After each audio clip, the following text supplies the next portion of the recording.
Hello, I'm Anawiltus, and today we are going to be talking about politics. Would you please introduce yourselves?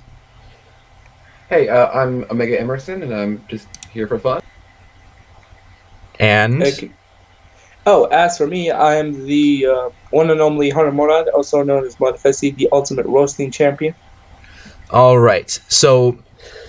One important topic that we had today, Omega, if you'd please start with a topic that you brought for us. Which one? We discussed a couple before the show started. We talked Um, about, I think, how, three. how about the bomb threats? Okay, yeah. So as I'm sure you guys know, a lot of people who Trump has spoken poorly of in the past few months have received mail-in bombs that were either poorly made or without a detonator. But the whole thing we're going to go over is, I think the better topic is the political climate and has gotten too hot and what can be done about it. But the bomber was caught yesterday, so that was a good thing. And I think we're going to go over the details of that and more into the climate around the bomber. Yeah, and I think that the bombs are going to affect the political turnout on the election somewhat. For sure. The even as Trump said, which he probably shouldn't have brought this up, but he said on the tweet that it's slowing down the Republican momentum, which I can definitely see why, but that's not what we should be focusing on right now. Is midterm turnout. We should be focusing on the bomber and the things he could have done instead of midterms right now. Indeed. So, of course, this is one of the most severe mail bombing or mail terrorism incidents in recent history.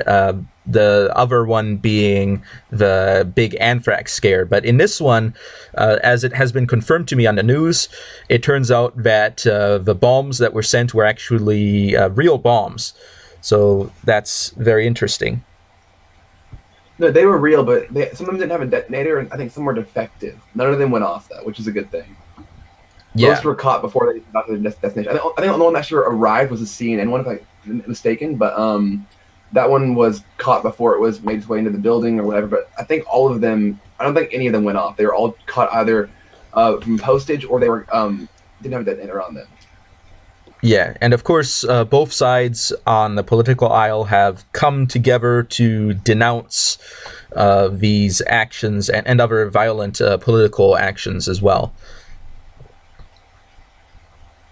It's sort of. It's turned into a lot of the thing is, it's been a lot of blaming on both sides. Before they caught the guy, you had the people saying it was a false flag, and then you had the other ones saying, well, the Trump obviously incited this person to violence. So I think it could have been, that's what it should have been, is everyone coming around to denounce this person. But you're seeing it for a lot of political use even before they caught the guy. So I think that was definitely not beneficial to anybody. Yeah, and I think that that certainly is the problem is that whenever something like this happens, you need to take it seriously. And unfortunately, the allegations that it may have been a false flag attack, and now it turns out that it is a real attack, actually ends up not going well for Donald Trump when that comes through. Yeah, for sure.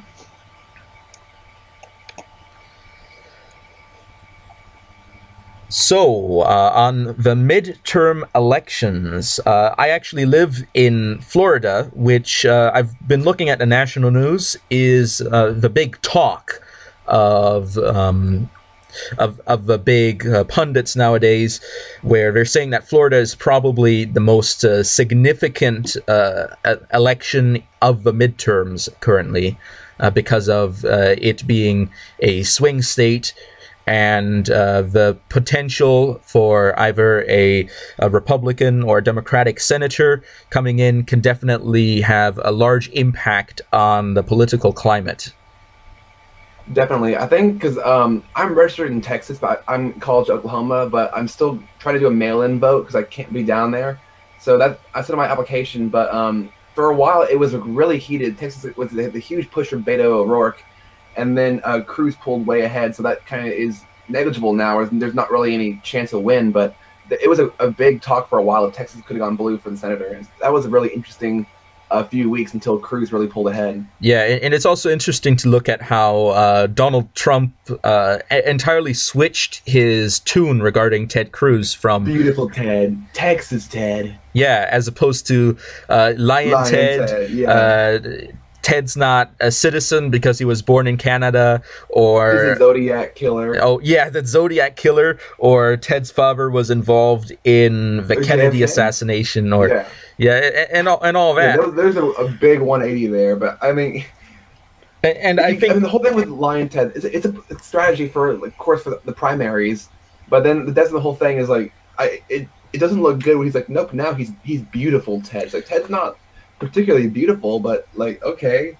But yeah, it's kind of funny. Trump's so good at nicknaming people that like they stick no matter who they are. But Lion Ted is one he wishes probably didn't stick. And that was one of his best ones. Yeah, because now when he actually needs Ted, that's when he comes back. And I think it's coming from how Donald Trump did business. He was always very aggressive. And oftentimes in business, you can be aggressive and then you forgive each other as if nothing had ever happened. And in politics, it's not always the same, although in many cases it still is to some extent. However, politics is more of a blood sport, though. But the thing is, it definitely worked for the primaries, because whether you thought he was Lion Ted or not, it's like whenever you hear Ted Cruz during that time, you just think, oh, Lion Ted. And same with the Jeb and everybody. He gave them nicknames because like I don't think that's ever been done before. I can recall in like a primaries. So then like whenever you think that person, you just think the name he gave them. That's one of the things he did so well, was he basically labeled his opponents and basically told you what to think about them. So that's why he was so good during the primaries, because he could just basically hog the screen time almost and just change the narrative. But so now that's kind of backfired on him, because Lion Ted's, even O'Rourke said Lion Ted won the debate. I don't think it went over too well, but it's definitely one thing Trump's like, maybe I shouldn't have pushed Ted Cruz so hard. Yeah, and that's how he managed to beat the establishment favorite, which was Jeb Bush, and the grassroots favorite, Ted Cruz, in the primary. Although I will say the best nickname was just Pocahontas, Elizabeth Warren. That was one. I think that's number one. But Lion Ted's up there for best nickname. Oh, yeah. And let's talk about Elizabeth Warren. Okay. So Donald Trump had made a wager with Elizabeth Warren that if she got a DNA test and was shown to be an Indian, or very close to being an Indian, because let's be honest, most people who are Indians aren't pure blood. That's generally not how it works. That he would give a large amount of money. I forget exactly how much it was. $1 million to the charity of her choosing. Yeah, to a charity of her choosing. And then she took the DNA test, and now it turns out that she's probably one of the, for lack of a better term, whitest people in America. Maybe a 6th and 10th generation, something either Indian or Mexican, or I can't remember. It was Peruvian. They tested 4 DNAs, and she had maybe one of those. But yeah, it's like I would actually like, because I think Lindsey Graham was going to take a test. That'd be fun to see. But I would want David Duke to take a test and see if he has less white in him than Elizabeth Warren, because that would be so funny. Yeah, that would be really hilarious if David Duke took a test like that. It would be the peak of irony at that point. All right. Yeah. You know, before we started, right? Yeah. You said this was going to be a really political podcast. Yes. You are not lying, man. All right. Do you have any particular opinion to share? No, that's actually why it's funny. All right. It's really funny. Yeah. The reason he's saying that is because we had frequently, just a few minutes ago, as you may have noticed as you were coming in, we had just done a more comedic, lighthearted podcast. So switching over to a very serious political podcast is very jarring, maybe. But not really. It's just a fun little point of view. That's all. Yeah.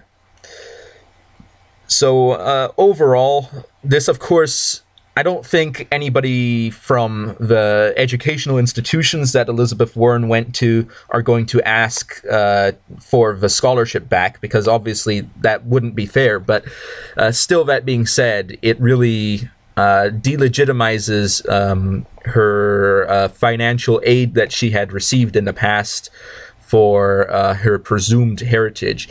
In addition to that, actually, I noticed that some members from the tribe that she claimed to be a part of came forward and said that even if the DNA test had proven positive, that still wouldn't have made her part of the tribe. And a lot of people look at this tribal thing as something, oh, I can have maybe one ancestor and that makes me part of a tribe. And according to the actual Indians themselves, the Amerindians, Native Americans, whichever term you prefer to use, that is not the case. Usually you gotta earn it. Isn't that the case? Well, it has to do with inheritance, or you have to be marry into it, or maybe you need to be accepted by the tribe for some other reason. But I think each tribe has its own exact rules as to how that works. Yeah, different rules and different interpretations. I get you. Yeah, but Cherokee's also one where it's one of the most lenient ones, because you have to have, I think it's the fourth generation, because it's 1/32, so maybe it's the fourth generation, I think, for them, or maybe I don't know what it is exactly, but they'll either have 1/32 blood and then have to name a relative that they might to kind of be able to get in, but most cut off at 1/16 blood, and some cut off within second generation or third generation. The Cherokee's one that it's one of the most lenient tribes as far as I'm aware, but it's one of those things where it's like, I'm maybe 1/1024. That's when it's like, okay. So it's like, and then because she was it Pow Wow Chow, the cookbook that she did some recipe for, that she said she was Cherokee in. She was Harvard's first woman of color, or first, I think Harvard Law's first woman of color. But then it's like, and then you gotta ask, is this the ultimate cultural appropriation? Especially when you're Halloween, when people are saying you can't wear certain costumes. It's like, isn't Elizabeth Warren? Isn't this like the ultimate cultural appropriation by saying, no, I am this, I'm going to apply? Because even Harvard said we didn't hire her for her heritage, but we definitely didn't shy away from showing it off. And then turns out, well, that's bogus. So I think that is something like we should focus on that. Do that before we say which Halloween costumes you can and can't wear. Yeah, and I think this is actually a true example of actual cultural appropriation, because in many cases, people will accuse, let's say, someone who does a certain type of dance, or likes a certain kind of music, or wears a certain style of clothing as having cultural appropriation. But what they really need to understand about the actual nature of cultural appropriation is when you actually appropriate that culture in a manner that is not justifiable. For example, claiming that you are a member of a certain culture and when you're actually not. Can you go into more detail about that? That sounds interesting. Okay, so just some background. He's from Morocco, so he might not know about the cultural appropriation issues. But cultural appropriation is when you appropriate the culture of someone and use it as your own. And that can mean a number of different things. A common one is, for example, let's say if I were to suddenly shave part of my head and tie back my hair into a top knot, and then wear kimonos, and then I'd say, oh, I'm Japanese. And although I can say I'm dressing like a Japanese samurai, I can't actually say that I'm Japanese, because that's cultural appropriation. That's actually interesting for here, because in here it's slightly different. You see, we do have that, but the key difference is, you can probably guess, a lot of people aren't entitled here, so usually cultural appreciation is more of a normal thing. By that I mean, usually you can even straight up say you are, but it depends on the way. You know what I mean? Yeah, I can Yeah. agree with that. 'Cause I think there's a difference between because there's some people have issues with like you can only dress in Halloween costumes of people of your race. Like that's been an issue with some political parties recently, where they're saying like a kid, like a white kid, can't dress as Moana, or you have to be Black Panther, or whatever it would be. There are some people who believe that. And that's when it's like that's when it's saying, well, that's saying you only can fall into your own racial group. Whereas people can say, why can't we just appreciate and because a girl got basically attacked on Twitter because she wore a kimono to her homecoming dance or prom a couple months ago. People were mad about that, but she was like, I thought it was a cute dress. I appreciate their culture, so I'm gonna wear it. I like it. And so I'm more on the side of like even the intentions like you don't own your culture. It's like okay, you can say yes, that's traditionally Japanese, but what's wrong with someone else using that? Like, same thing. What's wrong with someone else appreciating American culture? What's wrong with you appreciating or even using anybody else's culture? Because you don't own your culture. I have a thing to say about that. This is why I say it's slightly different, but kind of the same in my culture a little bit, where it's one of those situations where people, luckily, thank God, have a more linear or more, I guess, adult mindset when it comes to cultural appreciation. Basically, the way they do it is quite simple. They say if you like this type of culture and you find it neat, you can wear it without getting criticized or being offended or being offensive or any of that stuff. This is why I say usually it's being entitlement and the other way around. Where more often than not, the main reason they stop you or say you can't is basically because they just assume they're entitled to that race, when usually they aren't. And here it's slightly different. There's no one entitled to anything nor any race. More often than not, we find it flattering that you are actually willing to dress up as a different culture, because that means they're like your brother and sister. And I think religious reasons for here. We love the different countries and different interpretations of different stuff, usually just overall. And so when you actually do that, we appreciate you for it because that means you're open-minded, basically. You're like being able to go into different cultures and different ways of thinking. You know what I mean? Yes, and I would actually like to point out that this really highlights how the issues relating to race and cultural appropriation and all those things that are really controversial in the United States, a lot of those are really only American problems because the rest of the world doesn't really have these viewpoints about race and culture that are very common among these people in the U.S. Not even just the U.S., a lot of people in the West, we can talk Canada, we can even go into a lot of European Union. A lot of them are super sensitive about things like they've gotten way too like flaky almost. Yeah, with the intersectionality of social justice. Especially America, because Canada's really big on that sort of thing. London, Europe, they've had a bunch of issues with this sort of stuff because it's not just an American thing. Although America is a lot more prevalent with it, because not just because of massive population, but in terms of America is leading the news cycle, and at least because we hear about American stuff a lot because we're from here. We don't get a lot of international news unless it's a big event. But it's one of those things where I've never understood the issue with why is it wrong if someone else wants to dress as your culture? Like I get the thing if someone dresses it to purposely insult it, that's one thing. But even still, it's like, okay, you can do whatever you want. You can if you want to insult someone's culture, go for it. But of course we can all look at you and say that's a horrible thing to do. But I know also because the West is built on different cultures. America is not its own culture. America is a little bit here, a little bit there. Europe was built from Rome, from Greece. All these ideas of Latin America, I think, ideas came back over here. Because the ideas of the Native Americans, that culture is far different from what we are today. Because every culture takes other cultures and blends together. That's what we have. And they change over time.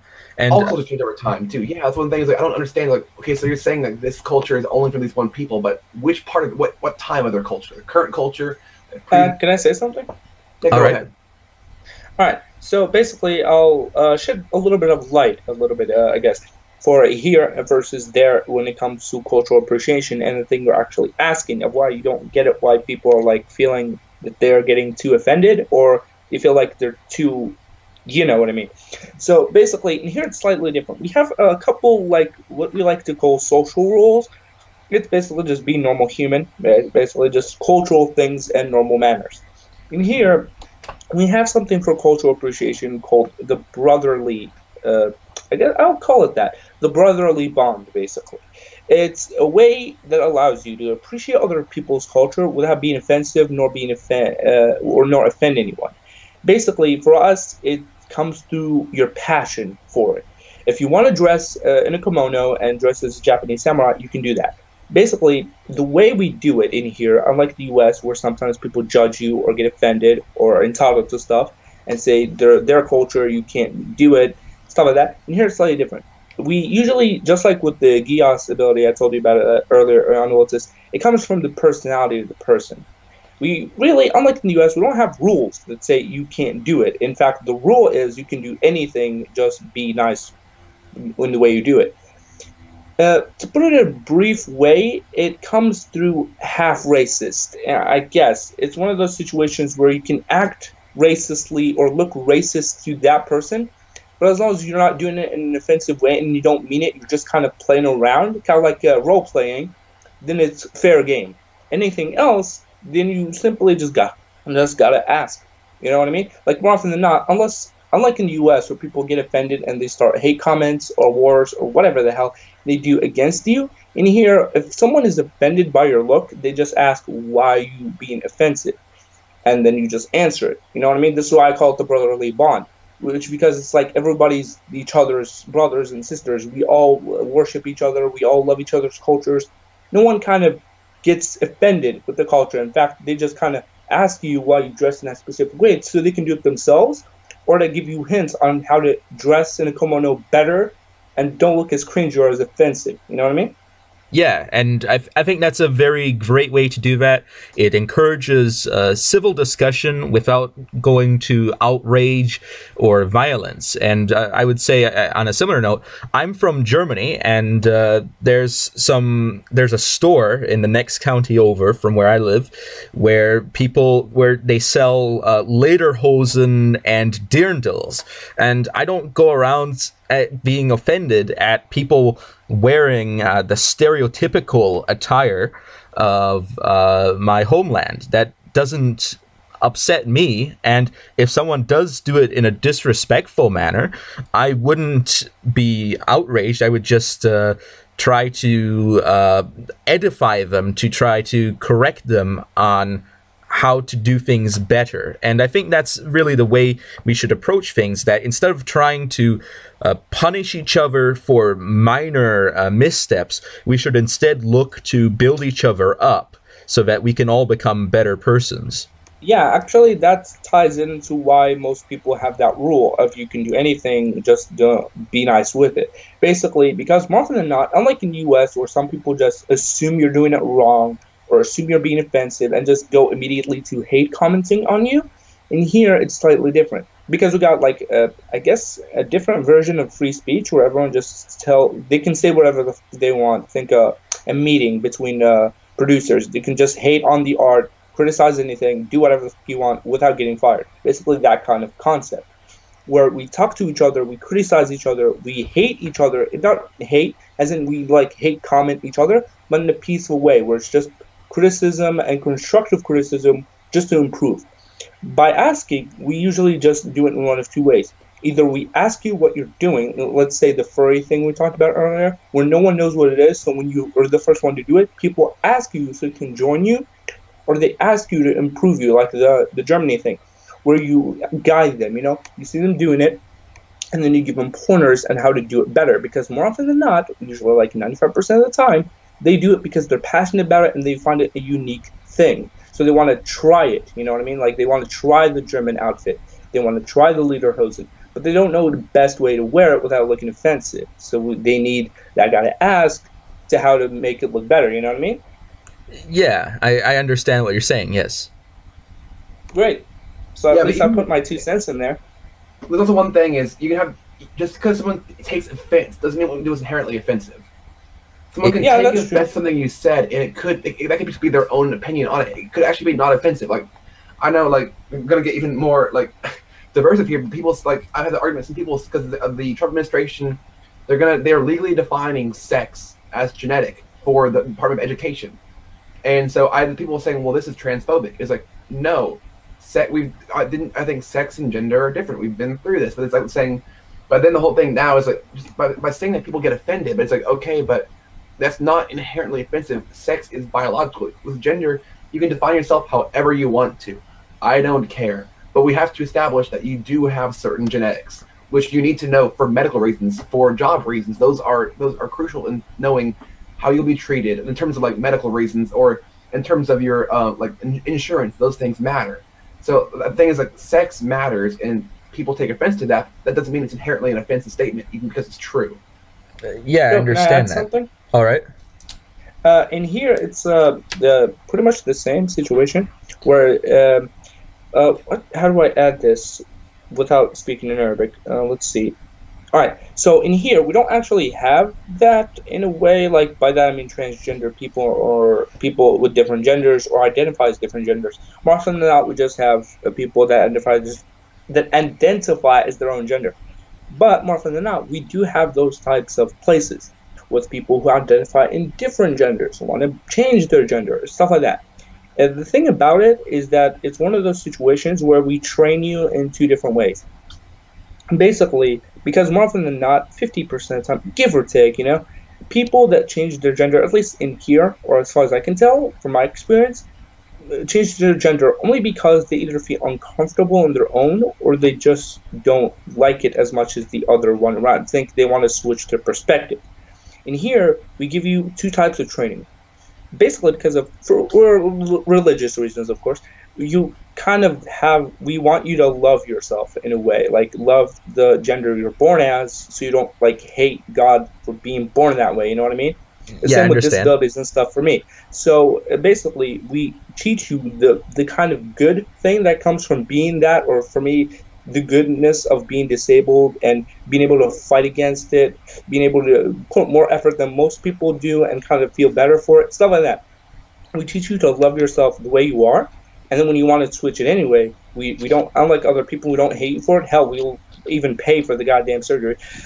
By that, I mean they basically tell you the process. Unlike with most people who do it personally and they're on their own terms, think they switch their gender without telling anyone about it. In here, you kind of not make it a public event, but kind of like to tell the family, where you tell them, they all agree, and then they kind of help you through the process. Let's say you're male and want to switch to female. They basically tell you the surgery, how it's like, what's going to do, how it will be after it's finished, and a bunch of different aspects on how to live your life in a different way, what kind of training you need to change your posture, stuff like that. So we don't really have this problem of like misgendering people and hating you for changing your gender, because it's your decision in the end. So we really just overall help you, because more often than not, unlike with people being entitled that say you should always switch because I say so, in here, people know they won't change you, so they'll just help you out to make it easier for everyone all around. Plus, help understand it better, Yeah. Because a lot of the problem of why people misgender other people, why they hate it because they changed their gender without telling them why, is because just like most people with entitlement, they think they're entitled to the information. You know what I mean? Like sometimes I see that most people who hate other people because they're switched their gender is only because they don't understand it, but don't put the effort to learn why. They just immediately assume they're right, that guy's wrong, and he's the bad guy in the situation. Like I said, in here it's different. We usually talk to each other to get that communication barrier destroyed. Basically, we want to get more of an in-depth analysis and outlook of the whole all-around situation. Because that way it's better, especially with family. We specify on that, so that way the family doesn't get that situation where I disown you, I don't like what the hell you did, I've raised you, why are you changing? Like a similar situation of being gay, you know what I mean? Like when you open to your parents to being gay and stuff like that. We usually just talk it out, you know what I mean? Yeah, and which is personally for me it's a thing that I think the U.S. lacks a bit. Like they kind of more often than not just judge each other rather than talk. It's one of those aspects that I want to kind of give from my country to yours, I guess, or kind of spread it a little bit. You know what I mean? Yeah, but I think sometimes the opposite is true as well. That's true. And what I'm talking about specifically is psychologists and sociologists nowadays very frequently. You're accusing people of being highly judgmental. However, the same is true on the other side, in the sense that many times these people aren't judging at all, in the sense that that's true. I mean, for me, I just kind of give you the whole perspective from both people who are judging you and people who aren't. More often than not, there aren't any ones who judge you here. I'm just giving you the other 2 cents, just so you won't say this is a completely unjudgmental country. You know what I mean? Yeah, but what I'm saying here is that a lot of psychologists nowadays, if someone says that they don't like their gender, or that they want to switch their gender, or they want to have the sex change operation, the psychologists don't really question that. And because more often than not, just like in here, it's kind of like a normal thing. Similar with transition and evolution for us, I guess. The problem just go ahead. The problem arises is that this is usually due to a condition that people call gender dysphoria, where you don't like the gender that you are. However, the big problem that arises from that is that sometimes it doesn't actually fix it by changing the gender. So in other words, in many cases, it actually makes things worse. So actually, can I say something? Yeah.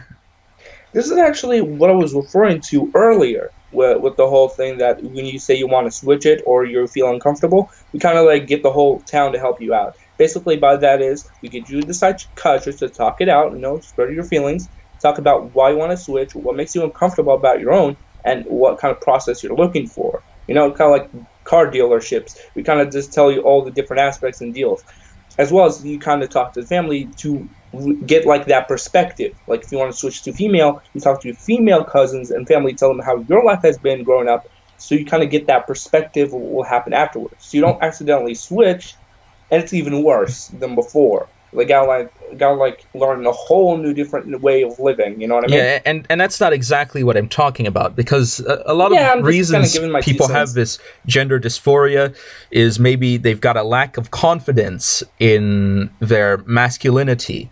And what I think psychologists should focus on is seeing if that could be restored.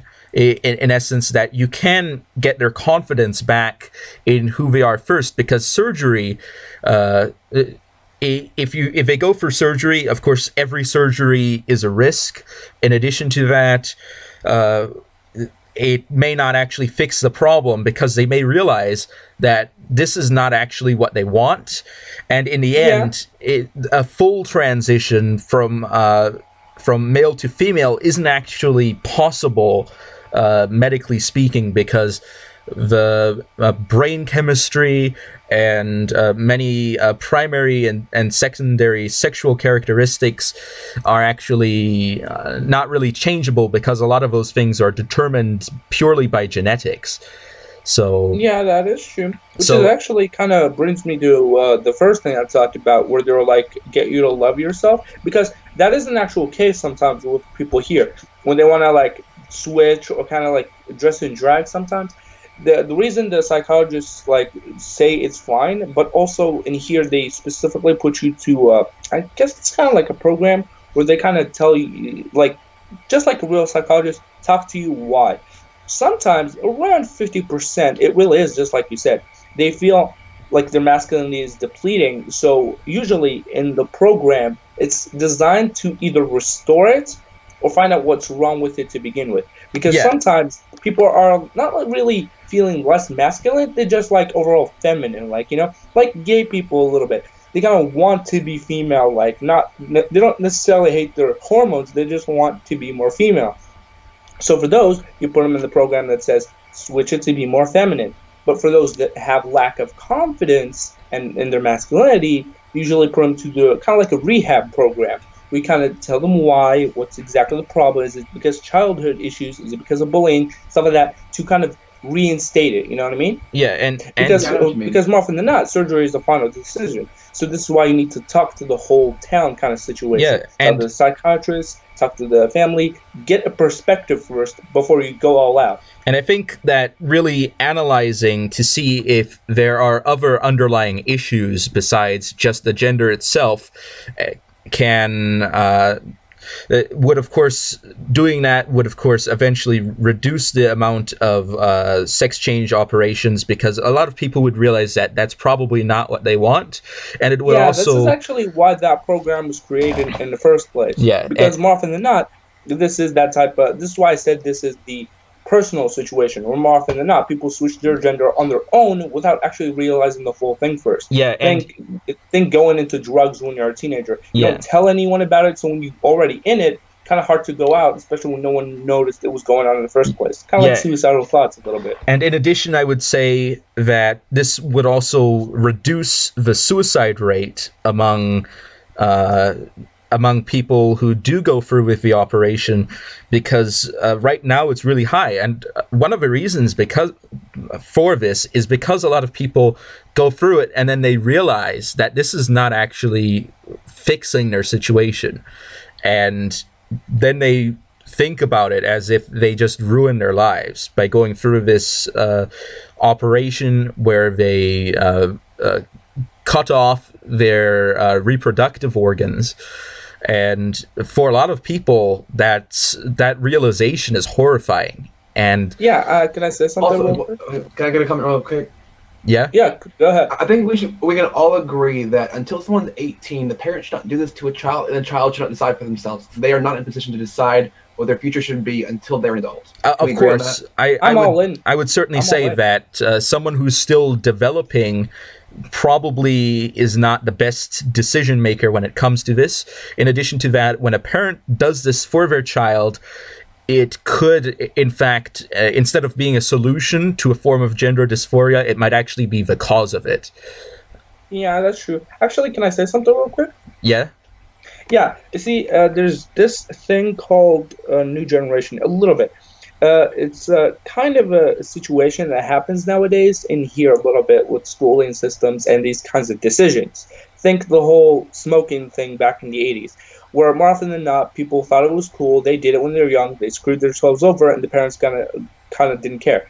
In here, they have this new generation thing, where more often than not, right, it's, let's see, what was it called? Yeah, it was people and their kids the kids don't make the decisions for themselves, and the parents do it for them until they're 18, right? That's the conversation before? Yes. But in here, it's slightly different. We have two types. We have that, but we also have the communications one. Basically, it allows you to freely express your ideas, of course, even when you're not 18, 17, either way, like a child, basically, express their ideas for their future. And sometimes, it depends on the IQ level a little bit, but sometimes the kid has more mature ideas than the adults do about their own future. Because more often than not, you have this situation where the parents plan out the entire childhood of the kid, and that's not what he wants, or that's not what's good for him. Kind of like the gender situation, except switch that with more of a confidence in their masculinity and overall growth as an adult. You know, this is why maturity has nothing to do with actual age.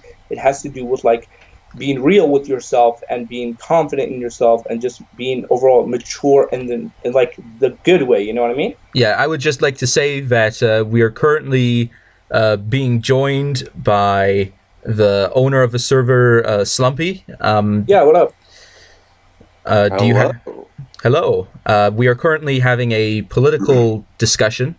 Did you have any interesting topic you'd like to discuss? I'm just here to observe. I might dip it every once in a while. I've tried to let the server run its course, and I'm glad it's gotten to this point. So, all right. So, Omega, did you have another topic that you had mentioned at the start? Well, I think go back to the start. We should go readdress not just the bombing, but go into the heating of the culture and talk about what's causing that. And because, of course, Trump's blaming the media. The media's blaming Trump. I mean, I think we should definitely go into the rising temperature in the country, and then talk about what can be done about it. Can I add something real quick? All right. I'm actually gonna leave, because it's been 2-3 hours of podcasting, so I'm kind of good, and I'll be out for. So all right. I'll just say my goodbyes. Yeah. Right? Have a good day. Yeah, you guys too. And Omega, make sure to hit me up on Discord. You know, gotta check out that channel. Gotta check out more podcasts with you. You seem like an interesting guy, to be honest. Thank you. All right. Yeah, I'll see you guys later. Love you guys. Goodbye. Goodbye. All right, so the heating up of the country, and I would say the polarization and eventually the radicalization of people in society. We see this in the person that sent the mail bombs, and also in people that are protesting and sometimes even fighting in the inner cities sometimes. And of course, the question is, how is this happening and why is this happening? And I would say that what we're seeing is that the culture of the United States is really splitting into two cultures, where we have one culture that is more associated with more traditional values, and another culture that is pushing forward new values. And then we see the fringes on both sides who see each other as the evils that are either corrupting society or preventing progress. And in that instance, they see the other side as a big threat, and sometimes even an existential threat when it comes to, let's say, conservatives who are, let's say, opposed to gay marriage. And then you've got activists on the other side who see those conservatives as potentially delegitimizing their relationships and taking away some of their rights. And because of that, it's not surprising that there might be extremists that would eventually rise up in response to a perceived threat.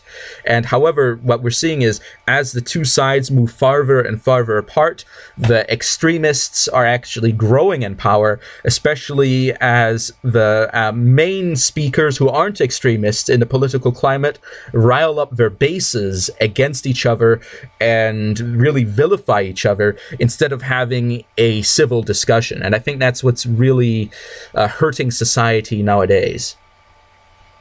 I can definitely agree with that, but I think also one thing that is needs to be made clear is Trump is definitely heating the rhetoric up, but it's also not entirely his fault. It's been heating up forever. Mitt Romney wanted to put y'all back in chains. With this whole thing where George W. Bush was also Hitler. It's gone this whole thing. It's like every party, and then all the things against Obama. Everyone's always heating against the president. This is nothing new. I don't know why the media is treating it like Trump is exclusive in this thing. Where they're saying it's all on Trump. Is like, but Trump he's a symptom of the cause. This has been around forever. Yeah, I would agree with that. That these people are, of course, insulting each other. However, it has greatly increased. And one big example, I would say, is the huge deal with the Kavanaugh confirmation.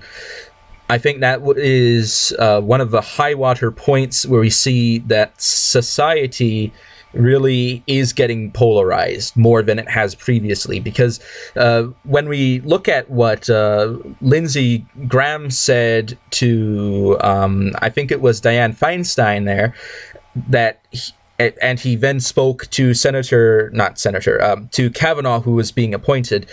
He said to him to greet Sotomayor and these others that Lindsey Graham, who is a very strong partisan Republican, had voted for in the past when there was a Democratic president who was appointing judges. And what we see is that the judges are now more becoming used as a tool for political expediency rather than for the purpose of ensuring justice.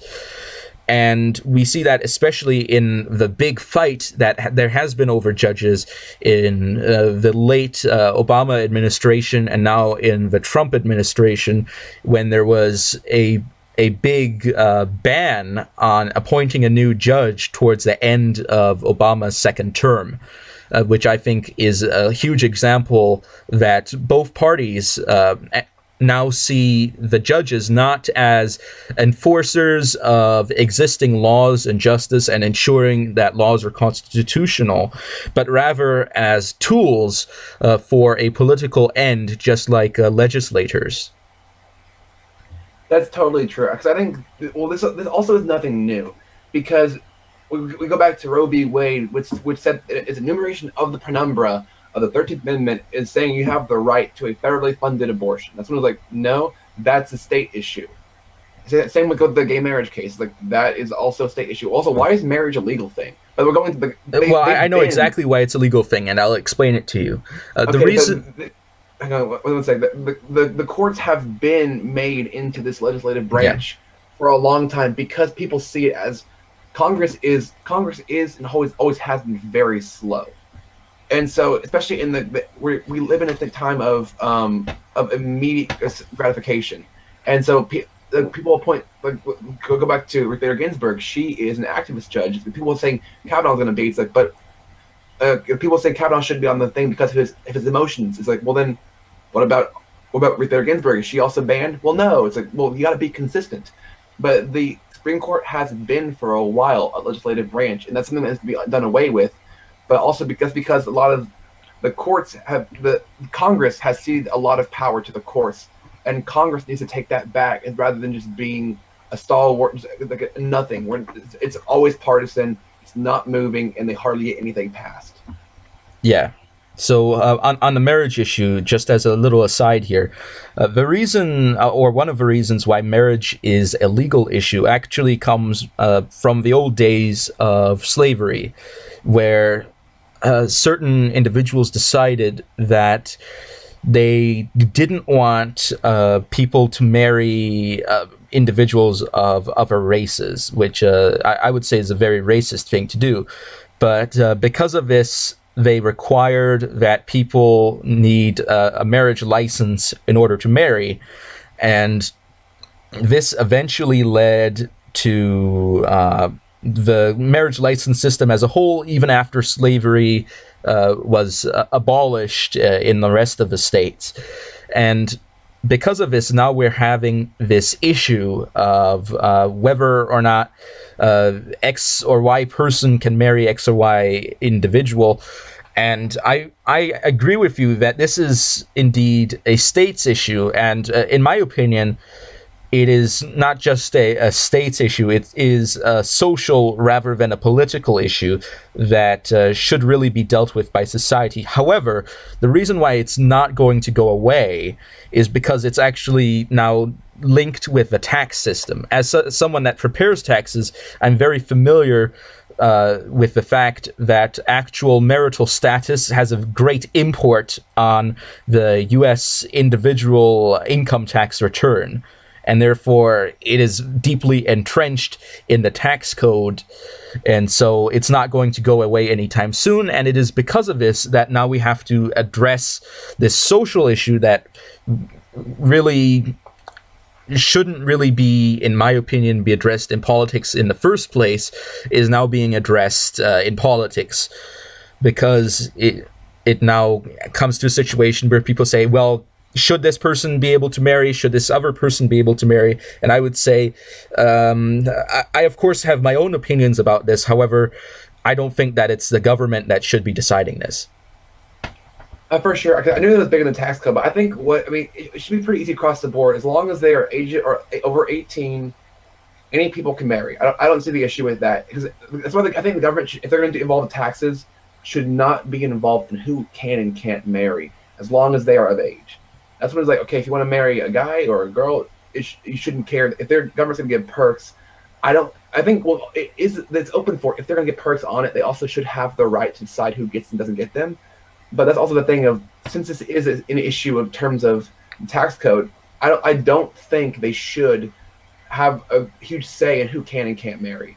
All right, so I think they can have a say in who gets their benefits, but I think the marriage itself should be something that is not have to be a federal thing. Yeah, so I think a solution to this is to actually remove the language implying marriage from from the tax code. In other words, redefine all legal marriage as a civil union.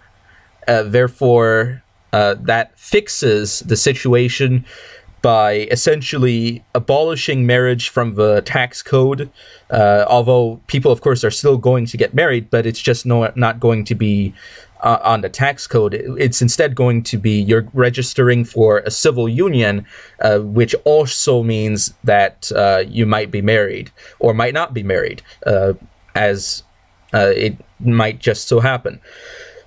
So, but that's one situation that could potentially fix this situation without actually changing anything, by just changing the language that is involved, and therefore nobody gets offended.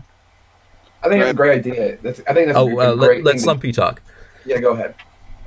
So when you say make it a civil union in the tax code instead of marriage, do you know why the tax code has the wording that it does for marriage? The exact wording for... No. So the reason it's there is because when you're in a marriage, your money they consider your money one and not two separate incomes. So you pay taxes as a couple, and that's why the tax code is worded that way. So if it was a civil union instead, it would ruin the taxing system if you had to reword all of it. That's why it's like that. The main reason that marriage is still considered a legal binding versus just, like you said, a civil union. But to that, I would say we would have to, of course, redefine a civil union, or perhaps instead of using the term civil union, which is already established to mean a different thing, use a new term. For example, a financial condominium is, I guess, a very technical term because it implies that your finances are dominated jointly. That would be a literal way to interpret that. Although it would be a very clunky term, I think it might remove the use of the term marriage. Yeah, I totally get what you're saying. Yeah. So I'm not saying that it would be... I'm not saying that we should turn all marriages into civil unions. I'm just saying that... we should use a different term in the tax code. I see what you're saying. That makes sense. I feel like that would be a good solution to said issue. Yeah, because it, for example, in Christianity, Islam, and a large number of other individuals, not individuals, religions, marriage is considered holy and has very specific religious implications. And because of that, if we're going to be not favoring one religion or another, I think that the use of marriage as a political term really is inevitably going to cause controversy. I agree. So, Omega, did you have anything else to bring to the table today? Not particularly. I think we covered all the bases. All right. So I think one thing I'd like to talk about is Donald Trump recently started using the term nationalism. Oh, yeah. All right.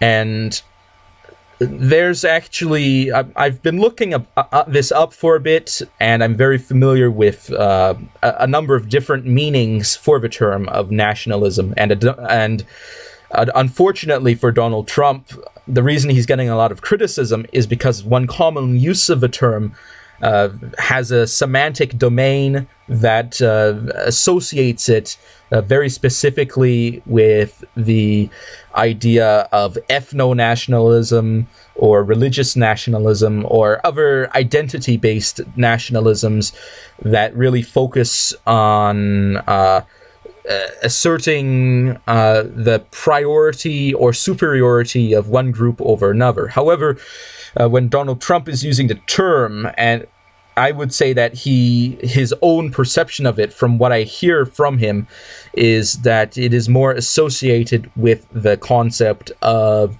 civic nationalism, where it's not based on race, but is more based on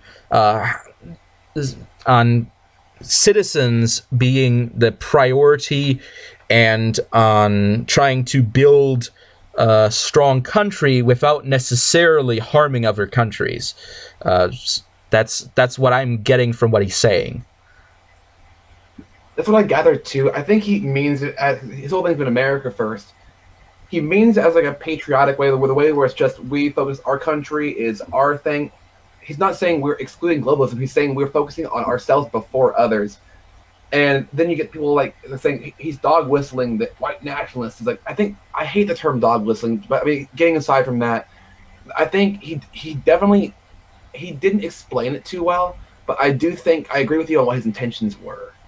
Yeah, and I would say that from what I gather, I actually recently listened to an interview where Carl Benjamin, also known as Sargon of Akkad, had an interview with Steve Bannon. And Steve Bannon, of course, was an advisor for Donald Trump during his campaign and early in the presidency.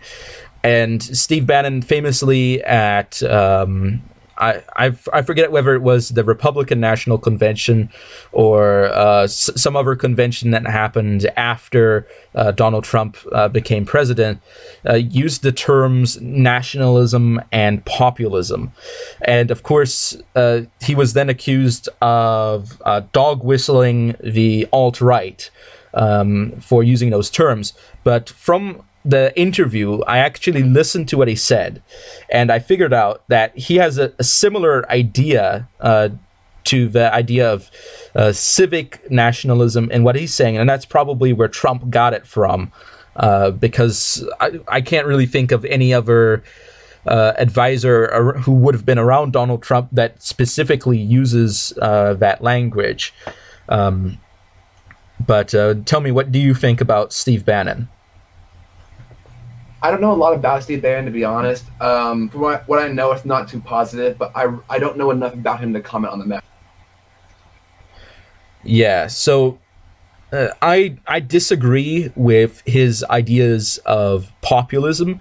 Well, I'm all for having a democracy. I don't think that populism is the best idea, and the reason for that is because I don't always think that the people are always right. That's not my opinion. And what I think is that the people should have a mechanism for electing leaders who are specialists in understanding politics and being able to operate on a political level. Because let's be honest, the vast majority of the population, it doesn't spend their time, the vast majority of people, they don't spend their time reading political philosophy and knowing the deep issues as to how to run a government. And because of that, while I agree that democracy is a good system, I would say that populism in itself is not a good system. And in addition to that, we see the problem of potential media manipulation existing as well. So what's your take on populism? The way you define it, I completely agree with that. I think the whole point of populism, or the whole point of like, even America's not a democracy. Democracy has never really worked in terms of a pure democracy, because we look at Greece, but America is a constitutional republic, and that's because we have the Electoral College, which balances power of states. I understand the flaws with it, but I think it can be made improved. But I agree with that in general. I don't think the reason why we don't have democracy is because the founding fathers knew that was a bad idea, because you give all the power to the majority. That's why we have the representative republic, where we have the ability for minorities to have their voice heard. Yeah. To appeal to one person, or to your congressman, to your senator, who can help share their voice with their constituents. But when every person has the thing, you're talking about, again, populism is a good term for that, because you're talking about what's popular rather than what's right, or what is sustainable, or what is even feasible.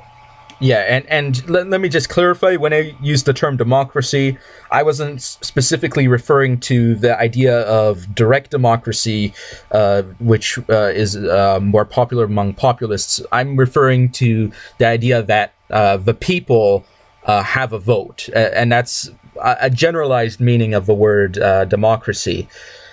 And I would like to also emphasize, of course, that my opinion on direct democracy, on the other hand, is we see it in the cantons of Switzerland. However, the cantons of Switzerland are relatively small compared to large states in the United States, and therefore I would say that direct democracy, although it can be effective on a small level where the politicians can each be individually and directly accountable to the people, when you're looking at larger countries, it is actually less feasible to run direct democracy. Now, of course, I would say that under a representative system, it is possible to layer democracy so that it then does retain its effectiveness, such as a republic, as it is when the word republic comes from the Latin res publica, which means a matter of the people, involving saying that the government is for the people, and to some extent, although not so much in the Roman context, by the people, but which is similar but not exactly the same thing as democracy, but certainly overlaps principally with democracy. I agree with that. I like the way that was stated. Yeah, because democracy comes from the Greek demo, which is a prefix referring to the people, and kratos, which is referring to ruling. Yeah. Well, guys, I really like what you're doing here. I just wanted to observe for a little bit because I haven't come in since I've actually started it. I wanted to see how it did if we ran into some course, and I'm very impressed. But I'm going to dip out. I hope you guys continue to have fruitful conversations. Like, I'm going to start to pop back in more and more. I really enjoyed this. All right. All right, thank you. Yeah, you guys have a fantastic day. Yeah, you too. I'm going to head out pretty soon as well. I got to finish some stuff today before there's a homecoming game. I got to go to that later. Yeah. Who's coming home? Oh, no, coming to the game. Just some families come up for the game. So I'm going to get some stuff finished up before then, get some homework done, get some chores done, kind of get everything cleaned up and ready to go before a couple hours from now. Yeah, I understand. So I think on that note, I think it would be good to stop then. We discussed a number of different issues, and we've gone on for about an hour. Do you object, or? I'm good with that. All right. So thank you all for watching. Of course, please share your opinions in the comments section below as to what you think maybe about democracy, nationalism, or recent political issues that came up with. And tell me what you think. And I will be seeing you all next time. And Awiltos over and out.